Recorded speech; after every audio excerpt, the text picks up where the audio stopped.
All right, welcome everybody. We're going to go ahead and get started because this is a chock-full webinar. Uh, Thank you all for being here. I want to remind you one more time that we are recording and that we will be making this recording available on our resource page, along with the slides and several templates, which the presenters will be sharing about in a moment. We want to acknowledge that Trivium, in partnership with STARS Computing Core, is able to provide these technical supports, both the one-on-one supports and the webinars, thanks to support from the National Science Foundation. Next slide, please. Your presenters today, I'm Elizabeth Tobias, and I am the project director for the CSforAll Technical Support Project. I'm a senior grant writer and project manager with Trivium Consulting, where I arrived after 2.5 decades working in the nonprofit arts and arts education sectors. So it's lovely to be here, and I will be moderating today and running the Q&A for today's webinar, which we'll talk about in just a moment. Leading the budget portion of your workshop is Christine Maloney, who is the Director of Operations and Compliance at Trivium, and she oversees our project managers and leads compliance capacity building for our clients. Christine served as the Executive Director of Project Administration at Twin Cities Public TV, where she administered more than $40 million in awards designed to and design the company's compliance and documentation systems. Leading the senior personnel and other supplementary document portion of our webinar today is Angie Prindle, and she's a senior project manager at Trivium who has dedicated much of her professional and personal expertise to advocating for children with disabilities. And joining us today behind the scenes running the logistics is Hannah Schwartz, who's an associate writer and researcher at Trivium. Next slide, please.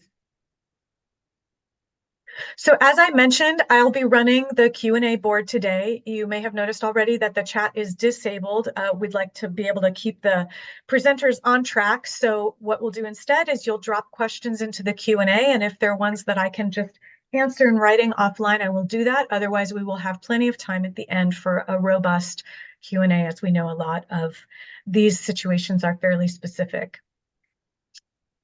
Just another reminder, we are recording and also requesting that you keep your microphones off, keep yourself muted, please, as well as your cameras off, just so that we have a clean recording for folks to use once it's posted on our website. Great, next slide. So as you all know by now, the goal for this project is for us to provide technical support for small and medium class size CSforAll RPP strands proposals that are submitting on the June 4th deadline. And our goal today, which furthers us along that path, is to provide guidance and support on several items that received a lot of requests through your initial survey. And those are budget and budget justifications and senior personnel documents, and one or two of the key supplementary documents. So we'll be doing some work on those things today. Next slide, please. So the agenda, in order for us to accomplish our goals today, Christine will be leading you through some information about budgets, both detailed budgets and budget summaries and budget justification. And then Angie will take over and provide information on senior personnel documents, so bio sketches, current and pending support, and collaborations and other affiliations.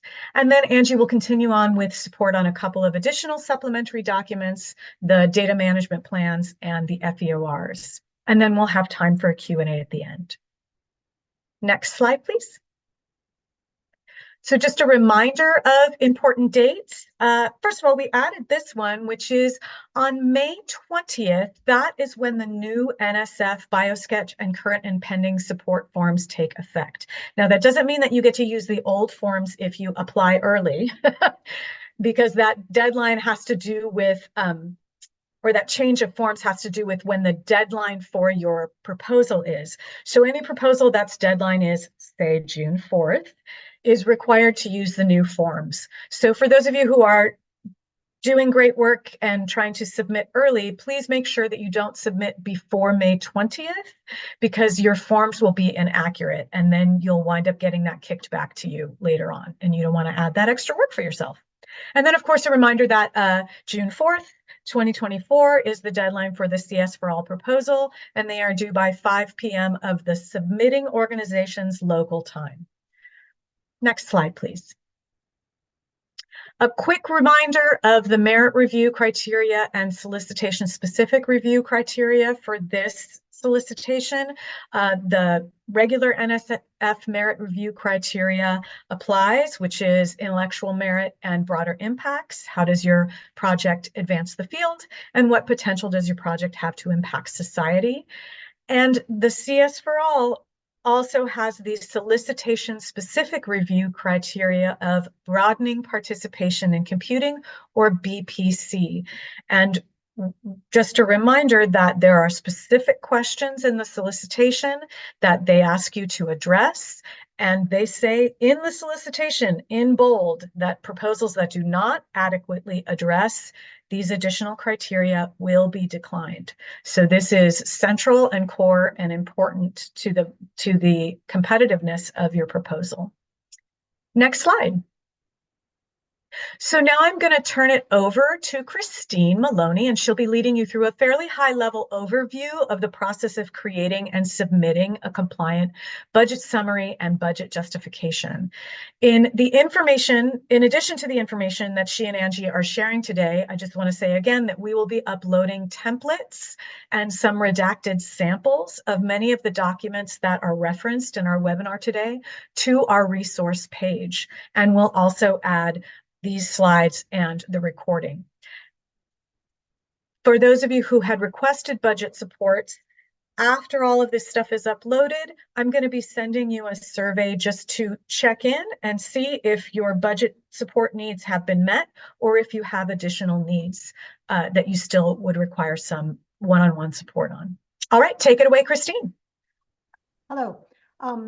This is the overview of the things we're going to touch on today. First, I'm going to talk a little bit about the purpose of the various budget documents and also the structure of how you communicate budget information to the NSF. Then I will talk about the NSF and federal guidance, that's what the government calls it, that they provide that lists what you are required to tell them and how you are required to display that.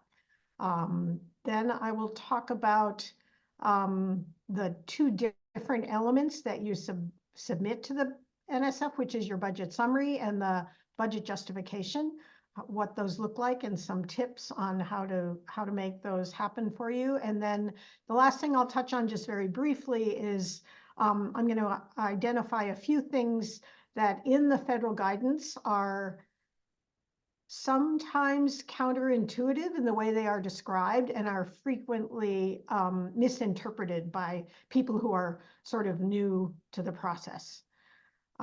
Next slide, please. So in terms of the purpose, there are three things that the budgeting process is intended to do for you. The first one is very obvious, which is to give you the ability to calculate the cost of all the resources that you need to get your project done to achieve the program outcomes.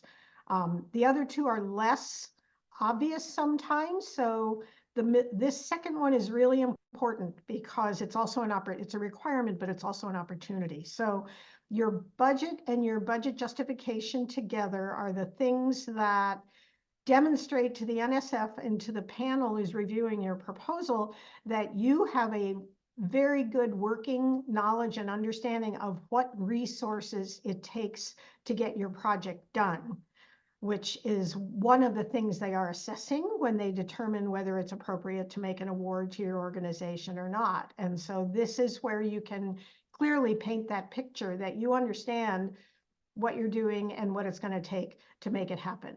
And the last one is not as big an idea as that, but it's still very important because it's often alien to people who have been budgeting for reasons other than federal awards, which is the allocation of the costs and the resources to achieve your project on a per project year basis.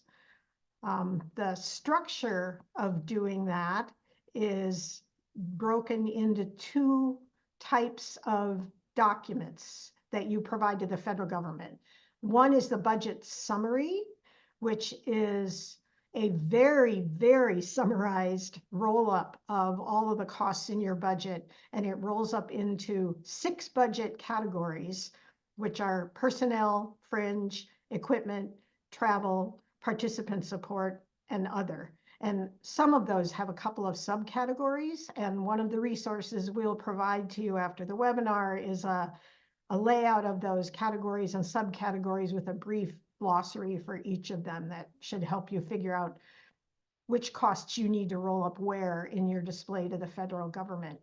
The other document you provide to the government is a budget justification, which is the conversion into words in English of all of the detailed numbers that are in your budget that the government never sees. That's often the more challenging thing to do than calculating the numbers in the first place. An important point is that the primary recipient organization, as well as any subrecipient organizations, each are required to submit a budget summary for each year and a budget justification. So that if you have subrecipient or subrecipients on your project, you will be submitting more than just your own budget. Next slide, please. Your detailed budget calculation, as I said previously, is for you to figure out the cost of your project, and the NSF will never see that document. So this is your opportunity to build a tool for yourself that works the way you think about things, the way your organization needs to approve things. It can include notes and links and equations and whatever it takes for you to calculate the costs and to remember a year or more later, once you're executing the award, what was the rationale for those numbers. And then it has a couple of requirements. You are, as I said, you are required by the NSF to allocate the costs on a per project year basis.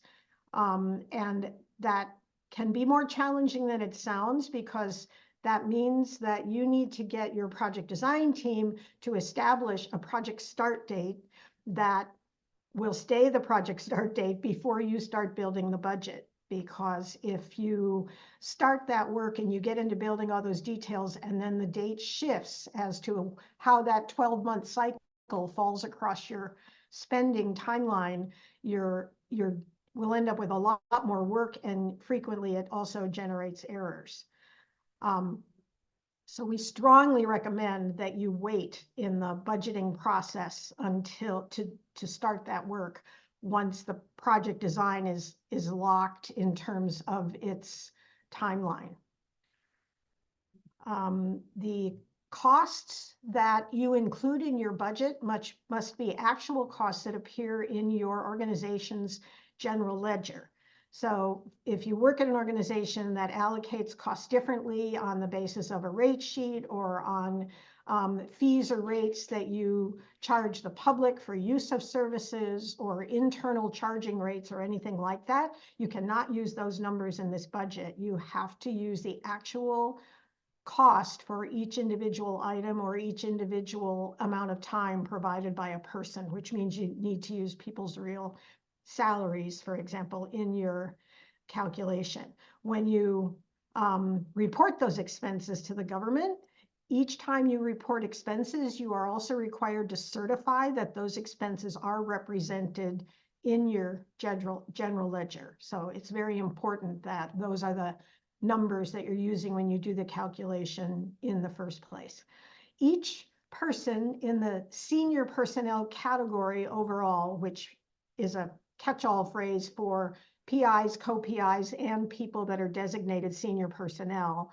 That's the senior personnel category. And anyone in that category will be identified by name in your budget and budget justification, and their personal salary will required to be included. So that information that some people consider confidential is going to be revealed not only to the NSF, but to all the people on the panel. And we strongly recommend, as a courtesy to anyone that you're putting in that category, that you let them know that that will be happening.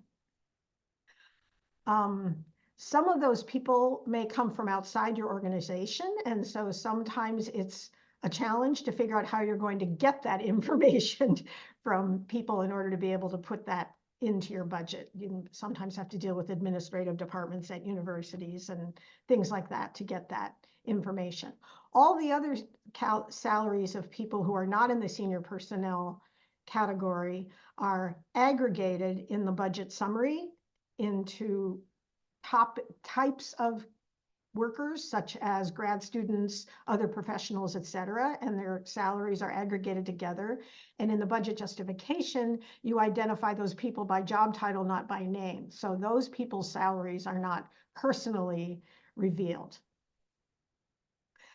There will be an example of a budget detail in the resources we make available to you. So you'll be able to see the way that we at Trivium calculate it, but primarily I want to be able to demonstrate to you the level of detail that you'll have to gather about all the costs that exist as part of your budget, not only to be able to calculate the numbers, but also to create the budget justification. Next slide, please. This is a picture of a portion of the budget entry screen in research.gov. So you can see when you look at this, first of all, that this is designated as a budget for the prime organization. And remember, I mentioned that subrecipients also have to create or there has to be created for the subrecipient organizations budgets for them as well. So when you click the button to create a subrecipient budget, you'll see it come up with a designation of subrecipient organization. Also, you'll see on here that it indicates that this is for year one. When you click the add year button, which you can also see on the screen, it'll come up labeled as subsequent years. So there'll be a form like this for every year for every organization. You can also see, looking further down the page, that, as I said, the budget summary is the one thing in research.gov that is not an uploaded document. It's a place where you are entering actual data, typing actual numbers into the portal itself. So you will be typing in the dollar amounts, but also for personnel, you'll see these cells on the side of the dollar amount where they are looking for calendar months, the amount of time in that project year that that person or that group of persons in aggregate are budgeted to work. And in the aggregated groups, the ones below senior personnel, you also have to identify the number of persons who are in that group. And that's what those other two fields are for. Next slide, please. The budget justification, as I said, is almost the most challenging part of this process because it's frequently very difficult to put into words things that are very easy to represent in numbers. And it's a tedious, error-prone process. So I strongly recommend that you don't begin that work until you know for sure that your budget is locked and it's not changing, because it is certainly my personal experience over several decades of doing this that otherwise the two documents will not end up in sync when you're done, and DGA will call you on that and they'll make you fix it before they make the award. So the easiest way and the least work way to do it is to just wait until the end, which can frequently be just a couple of days before you're ready to submit your proposal, when you know the assumptions on the project are not going to change. And then you have the real numbers and then write the budget justification based on your budget. The justification has two pieces to it. One is a requirement and one is an opportunity. So the requirement is that you provide all the detail that will allow the DGA to essentially reverse calculate your budget so that they end up with the same numbers you end up with using the information that you provided in the justification. The opportunity is that this is the place where you are making the rationale for why this cost is included in your budget, and therefore the grant should pay for it, and also that opportunity to demonstrate that you do know what is required to get the work done, and that the NSF and the members of the panel should trust you to be able to achieve the outcome of the work. And so you want to make sure that you're taking advantage of that opportunity in the justification, not only requiring that detailed information about the budget. The detailed information has to include, for each item in the budget, the number of units of that item, whether it's person hours or months or a number of notebooks that you're buying, number of units, and the cost per unit, which is what allows the DGA to do that backwards calculation. And also the justification is a document that covers all the years of the project, unlike the summary. So the justification has to lay those expenses out per year. So for example, it might say, there will be a consultant working 10 years in year one and 20 years in year two at a rate of $75 per hour. So you have to have that per year breakdown in the justification so that when they do their calculation, they are matching the annual total that you are providing in your summary for each year of the budget. The justification should be laid out in the same order and structure of the federal budget categories, and there should be a header of each section of your justification that matches the wording of the federal budget category. And then each one of those headers is required to have the dollar amount of the total aggregated multi-year cost of that category. So for example, it will say senior personnel, $237,000, and that number is the total of all of your senior personnel over all of the years of your budget. And then down below that header is where you lay out the detail of each member in that senior personnel group, what their rate is and how much time they are working in each year of the project that results in that total that's at the top. We'll provide an example both of a budget justification, that's a very detailed budget justification, and also a template that will pre-lay out the structure in that order that I just described that matches the federal categories and with the headers in there. So you can use that as a starting point if you want to when you're doing your own work. Next slide, please. This is that thing I talked about that has those things that may trip you up on it. So first of all, if your organization has not done a federally funded project before, indirect cost may be challenging for you to figure out because there are rules and methods about it. Basically, you have two different options. You can either apply a calculated indirect cost rate, which ultimately will need to be negotiated with the NSF if you have not already done that, or if you choose not to do that, you can apply what they call a de minimis rate, which is 10%, which does not ever have to be calculated or justified.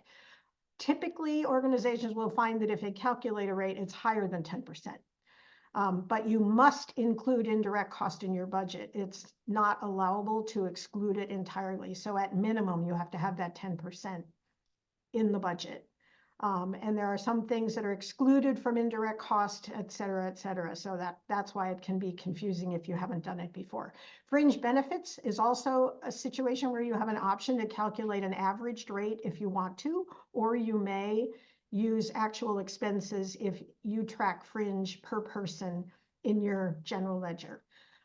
There are also some costs for federal budgets or for NSF budgets that are required to be included, and some costs that are not allowed to be included. And all of that is included in the generic federal guidance, and sometimes there are additional pieces of that in a particular solicitation. So you want to make sure that you understand, have read and understand both of those sources of information before you include something or don't include something in your budget as you're calculating it. There are budget categories where the name of the category is somewhat counterintuitive, at least to many people. These are areas where people frequently include or don't include the correct things in these categories. They're listed here. I'm not going to read them off at this point, but there will be a little, as I said, in this glossary of categories we're going to provide to you, there will be a very short description. And in the additional support, if you ask for it, this is also something I can help with if you feel you need more help on it. So with that, I'm going to throw it over to Angie, and she's going to talk to you about supplementary documents. Great. Let's have fun with documents because it's very, very going to be great. Okay, so today I'll be going over a number of different documents you'll need. Senior personnel documents, as Elizabeth alluded to earlier, the FEOR, we'll use the nicknames, and the DMP. Next slide, please. For senior personnel documents, this is an overview of the various senior personnel documents you'll need to complete for the proposal. I know it's going to be a lot of information, but you don't need to worry about memorizing anything.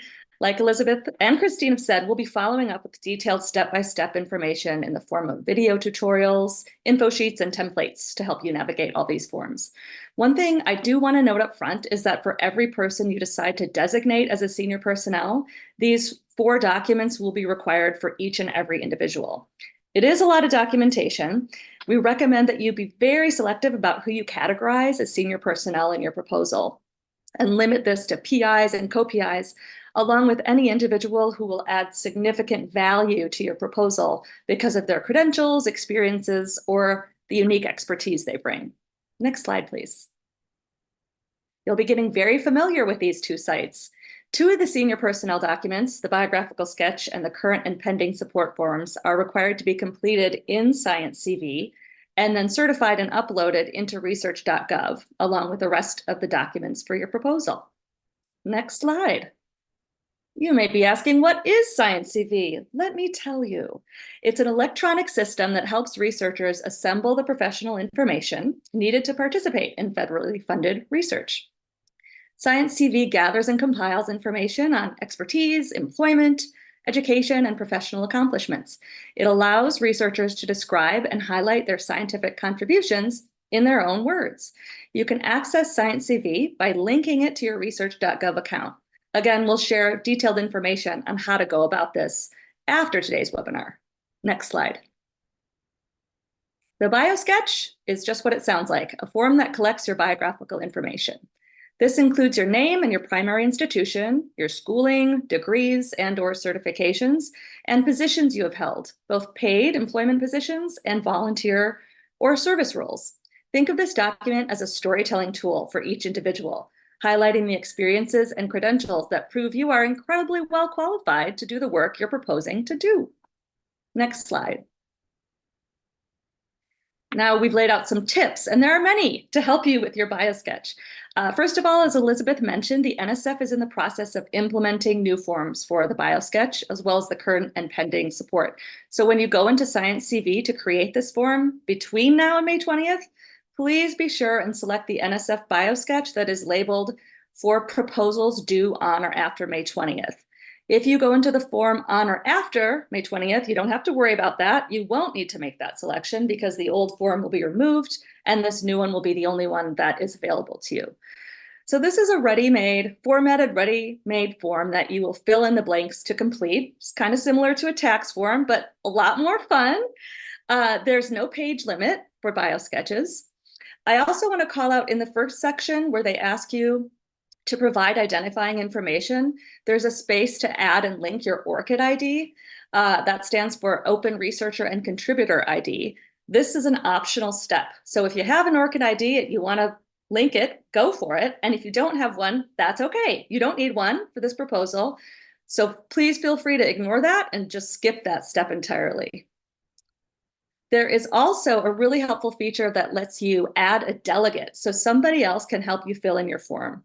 You can actually add several delegates if that's helpful. Something optional to consider as well is to assign a delegate to help review each of the bio sketches for all members of your team. That way, if revisions need to be made, you can streamline things by having a common delegate handle those. But just be aware that delegates cannot certify or download any final official forms. Only the individual themselves has that ability to certify their own document. Then it gets time-stamped in Science CV, and you can download the official certified bio sketch in PDF form to upload onto research.gov. For the appointments and positions section, this is not just limited to your professional or paid roles. If you have any relevant volunteer experience that is directly connected to the proposed activities of your project, please, please, please include it. For example, if you're someone who helped write curriculum or develop programming going back to the early days of computer science education, that sort of information would be really perfect to include in this section. The product section is a place for individuals who are published to share their publications. If you have authored or co-authored papers, articles, books, anything of the like, list them in this section. Start by listing any publications that are uniquely connected to the work you're proposing to do. You can list up to 5 publications in that section. You'll want to list your publications in a way that best demonstrates your ability to carry out the proposed activities. You also have an opportunity to list up to 5 additional publications that may actually not have any connection to the proposed project, but which could be helpful in highlighting your experience and added breadth of your work. It's okay also if you're not published, and in that case, just leave the section blank. There will be another way to share about your awesome accomplishments in yet another form called synergistic activities. Next slide, please. Here we are. These are activities. The activities used to be in a section, the synergistic activities, let me say the whole thing, used to be a section located within the BioSketch form, but it's now its very own required separate form. So each PI, co-PI, and senior personnel will need to complete their own separate document. You'll use your own format and submit it as a PDF. And this synergistic activities form has a 1-page limit. In the follow-up materials we'll provide, we'll share a template and redacted sample, so you have those for your reference. Please note you can only include up to 5 activities, and your goal is to demonstrate your achievements that are most relevant to the proposal. This is also a really important section because it's your chance to tell the story of your accomplishments and impact. It's especially a great opportunity for people who might be coming to this project with an alternative educational or career path. Think about including important community-based work you've done. For example, maybe you've helped connect practitioners and researchers in this space. Be sure to shine a light on your achievements. Next slide. Now we are into the current and pending support form, also fondly known as the CNP or CPS. It's another required document for all key players, and it is a form that you will fill out in Science CV as well. You'll certify it and download it as a PDF submission to research.gov. This form looks at the time you're committed across federally funded projects to assess your capacity to achieve the work that you've described in your proposal. Please be extra careful to calculate the individual's commitment to the project by calendar year, not by project year. I'll say it again, it's so important. Calculate by calendar year, not by project year. This is different than how you're going to be doing it in the budget, and it's something that can trip people up. So just want to be sure you've got that. Okay, next slide, please. The last of the senior personnel documents required for all co-PIs and senior personnel is the Collaborators and Other Affiliations form, or the COA for short. Of all the documents that you're working with, this is the one form that is created within the NSF's fillable Excel form template. And it must stay in that Excel form and be submitted in that way. So many other forms get submitted as PDFs, not in this case. It stays as an Excel. You're really helping out yourselves and the NSF alike with this form and the way that you fill it in. Not only is it used to assess relationships that might be conflicts of interest, for example, a family member or close collaborator you have who the NSF wouldn't want to be on your review panel, but it's also a great opportunity to include people or organizations that may be very familiar with your work, aligned with your goals, and who could be knowledgeable reviewers if they were selected for the review panel. So that would be really beneficial to have those kinds of people involved, as I'm sure you would agree. Next slide, please. Now I have two final documents I want to tell you about: the facilities, equipment, and other resources, and the data management plan. Let's start with the FEOR on the next slide. Okay, you'll create your own FEOR form and format it according to the PAPPG specifications, and then it will get submitted to research.gov as a PDF.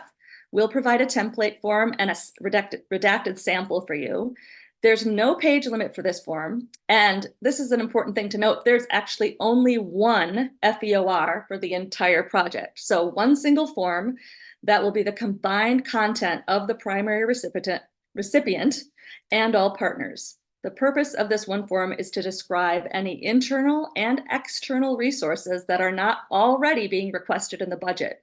You'll want to be really comprehensive in supplying this information. It includes physical space and equipment you may be using, such as office space and computers, on-site services such as IT support, human resources, accounting, digital resources that could include digital conferencing platforms like Zoom or Teams, servers, wireless networking, and apps or software licenses.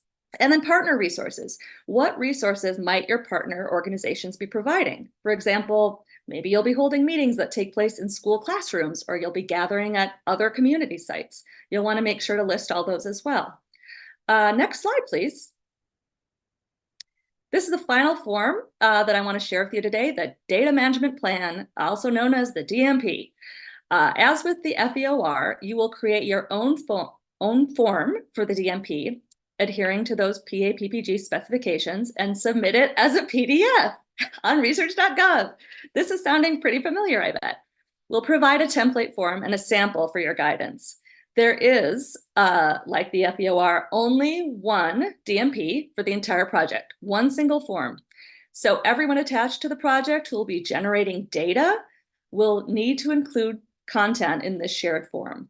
The DMP has a 2-page limit, so beware of that. And you'll be asked to provide a variety of information in the DMP, including the types of data that you'll be collecting. So physical collections, software, curriculum materials, surveys, digital data, such as images, video or audio files. You'll be asked to provide file formats, such as sharing the standards and file types that you're going to be using for data and metadata format and content.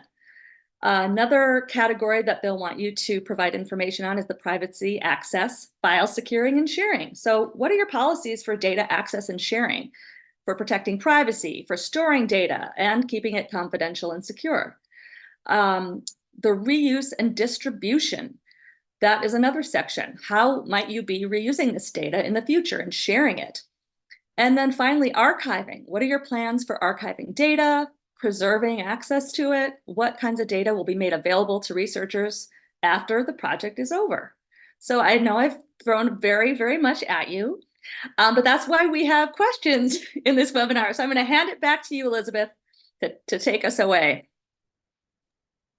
Wonderful. Thank you so much, Angie and Christine. So now we are in the Q&A portion of our webinar. So some of you have already dropped some questions into the Q&A. I'm going to highlight a couple that I answered in writing and then also read out some ones for Christine and or Angie to handle. First of all, we had just a question on the clarification of how do you determine the years? And I just want to talk about it for a moment, and just because I did answer it in writing, which means that all of our participants should have access to it. But your project years, it's a little bit of a two-part answer. During the process that Christine was talking about, when you're calculating and preparing your budget, you're going to need to make a determination on the start and end date of your project. You have to do that because you have to determine project years. Project years, day one is whatever you've determined as the start date of your project, and then 12 months after that is the end of project year one. You should be determining this based in some part on the information in the solicitation, right? That says we expect awards to be around this date. That being said, we all know that sometimes awards get delayed. So if and when you get awarded, your award will define a project start and end date. And at that time, it may be that you have to go back in and make some adjustments on your budget summary and obviously on your project timeline, right? We've had experiences across the board, right? Where they're exactly right on target for the start date, and ones where, for some reason, unbeknownst to all of us, within a federal agency, things got held up for 6 months on one project we were on, where the start date just kept pushing back. That wasn't an NSF grant, but so just be aware that question is answered twofold for a reason. And then I want to go down and just make sure Christine and Angie that I said this properly. We had a question from a participant who they're including postdocs, and he asked about if these postdocs who are senior personnel will have to have all of the forms. And I suggested that maybe they don't have to be senior personnel, that senior personnel is a definition that it's really a budget category definition, and you have the ability to determine who you define as senior personnel. And no, I would not recommend that a postdoc be included in senior personnel, because yes, a light is shined on anybody that you define as senior personnel, and that light includes bio sketches, current and pending support, a specific spot in the budget. And the reason is because they want to see that these are the folks that have the most experience and background to show that you are able to finish this project and go through it successfully. To my mind, while postdocs are critical, and I'm sure they're providing a great amount of support to your project, they don't warrant that level of highlight. And so then you would put them in other personnel. Christine, Angie, any pushback on that answer? Christine, you're muted.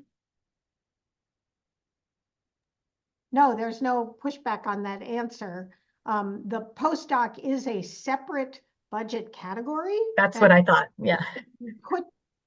Persons that you put in that category do generate the need for a different document, which is called a postdoc mentoring plan, which also has some specific requirements that are laid out in the guidance. They tell you what a postdoc mentoring plan has to include, but those people do not then require senior personnel documentation. And if you hearken back to what Elizabeth said about the primary reason for putting someone in senior personnel is to add that credibility to your project because of that person's track record and their publications, et cetera.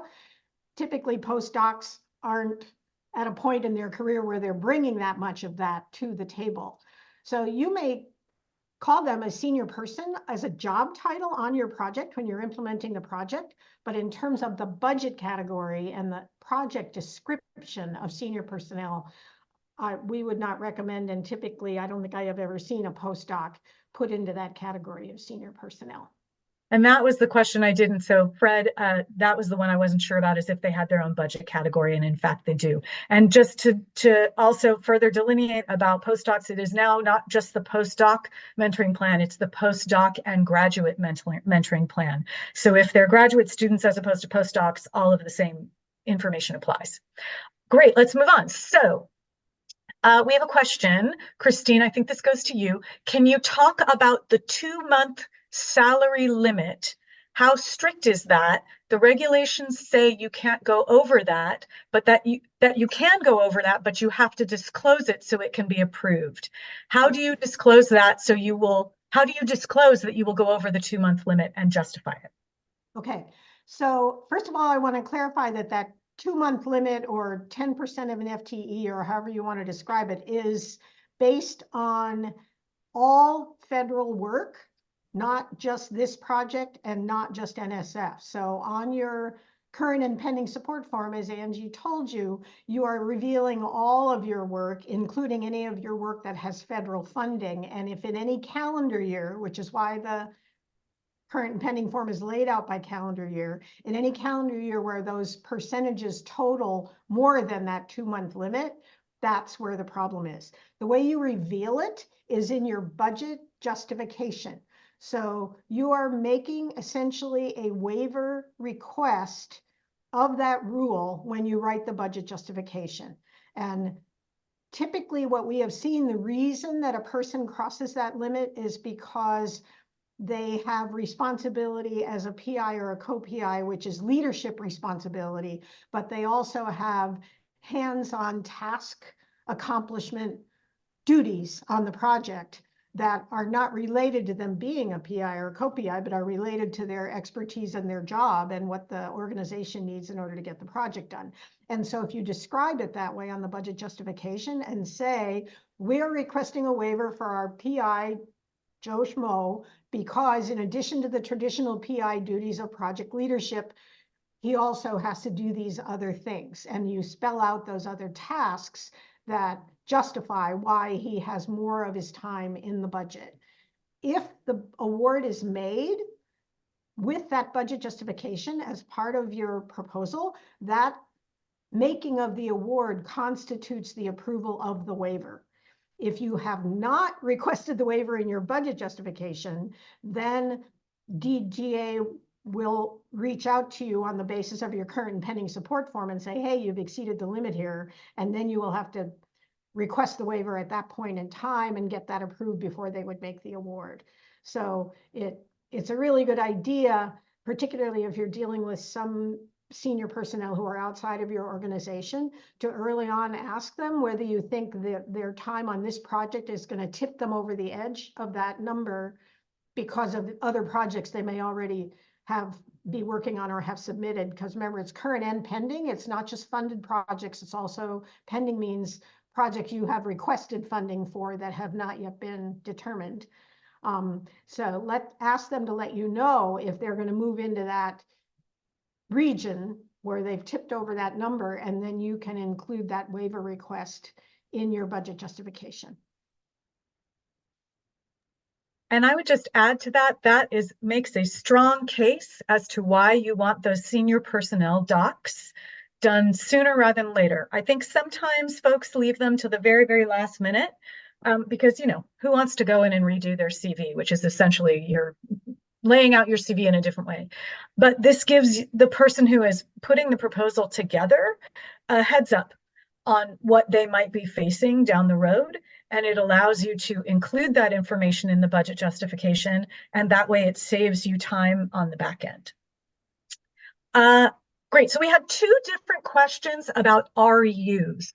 And I'm going to answer both of them sort of together. One is an answer on some guidance on how you should budget for the REU, and the other is more general guidance on how do you ask for one. So the first thing that I'm going to say is that we have provided on our resource page really detailed information about the REU inside of our FAQ, right? So if you go to the triviumconsulting.com/CSforAll resource page, which I know you guys are all visiting every other day.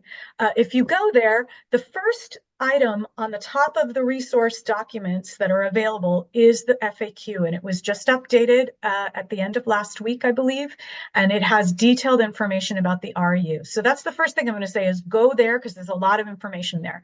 But just to sort of give you a quick overview, first, let me answer the budget part of the question.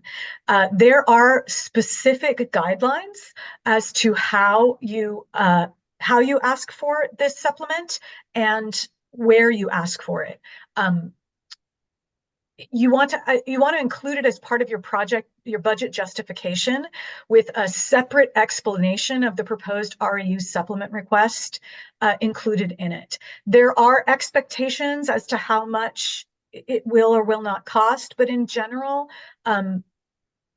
a supplement for proposals of this size, you're looking at no more than 2 students, 1 to 2 students, and the expectation is that a summer REU would not exceed $1,550 a week in overall costs, with $700 a week going to direct stipend and the rest being justifiable as housing, meals, travel, lab use fees, things like that. Payments to students have to be stipends. They cannot be employees. And again, the expectation is that an REU supplement request, which that's what this is, would be no more than 2 students. Students have to be US citizens, US nationals, or US permanent residents. And this was a question we got before. Adding the REU to your narrative does not give you the opportunity to increase the number of pages in your narrative. So you don't get extra pages to cover your REU. There is a specific solicitation, and it's linked on the resource page, that gives you all of the information, but please don't get confused that then you're going to be submitting that under that solicitation as well as this one. The RFP for the REU covers 2 things. One is what's called the REU site, SITE, and that is its own solicitation. And if you were applying for that, it would have nothing to do with CS4All, and you would need to submit just for that. But within that RFP, they also talk about the REU supplement, and they give you really great, it's actually very focused and direct and really easy to digest, the guidelines and expectations on including it in your CS4All project request. And it's additional money, right? Like it's additional funds, which is great. So I think I have covered both of those questions. Can you talk about the postdoc and or graduate student mentoring plan? I'm going to ask you, Angie, is that something you feel comfortable talking about right now, or do you want to put it off to include on the FAQ? I think we could put it off to include on the FAQ, unless if Christine would like to speak to that at all. Generally, that'd be fine. I don't want to speak about it in detail. Typically, the mentoring plan is written by someone in the research role on your project, because the typical relationship with a graduate student or a postdoc is that they are moving along the line and becoming an academic researcher. And so the appropriate mentor who would therefore design the mentoring plan is a person who's an academic researcher. That's not a 100% must be situation, but what it is a detailed description of how working on this project, what that person will be doing to move them along their career path and advance their academic career. We can put a lot more detail about it. There are specific requirements and questions that need to be answered that are in the guidance, and we can put that stuff into the FAQ. We'll definitely add that to our resource page. And we have a follow-up question that if a PI is mentoring postdocs and coaching undergraduate researcher, right, so is participating in the REU, is that a justification for going over the 10% limit? Seems valid to me, yes. I think the big thing to remember with justification, and this was something, because I come from the nonprofit world as opposed to academia, and the way our brains work around budgets are very different. So one thing I would say is when you're thinking about that 10% limit, right, and the request for a waiver, it's not like it's not a form. It's as long as there's justifiable reason that this person needs to be putting in this amount of time, and you put it in the budget justification, that's your request for a waiver, right? It's not, it's just a little bit, it's a shift in the way you approach it from my brain. Let me add something to that. As I mentioned in my presentation, there are things that are unallowable in budgets. You will also see in the guidance that there are things that are only allowable with prior approval. And again, if you put those things clearly in your budget justification and say, I am going to do this, or I'm going to buy this for this reason, and they make the award, that making of the award constitutes your prior approval. An example is, in general, marketing and promotion are unallowable. However, you may need to do some marketing and promotion in order to attract participants to participate in your project, and therefore you cannot achieve the project outcome without doing marketing. And so you write in your budget justification that we've put in this much money for social media marketing in order to attract participants. And if they make the award, making the award is the approval of the waiver of that costs of marketing otherwise being unallowable. So you really want to be familiar with all of those things that require prior approval, and this waiver is one of them. And make sure that you're calling all of those things out in your budget justification, so you don't have to circle back later to get approval in writing for something that is in that category.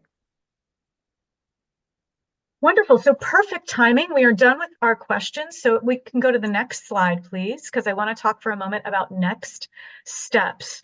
So for those participants who had requested budget support, I will be sending a follow-up survey to you that'll be due, actually it says start of day. I'm going to make it due at the end of day Monday. And it will, what we're trying to clarify is if what we've provided in this webinar and the templates and samples that we're uploading on the website, if they're sufficient, or if there is more support that you need, more one-on-one support or guidance that you need. So please do adhere to the deadline and fill that out by the end of day Monday, so that we can allocate our resources responsibly.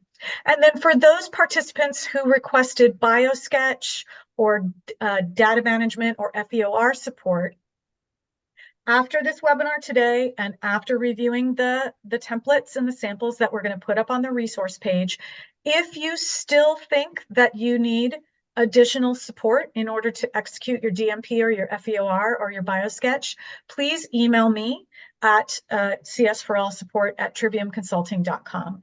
And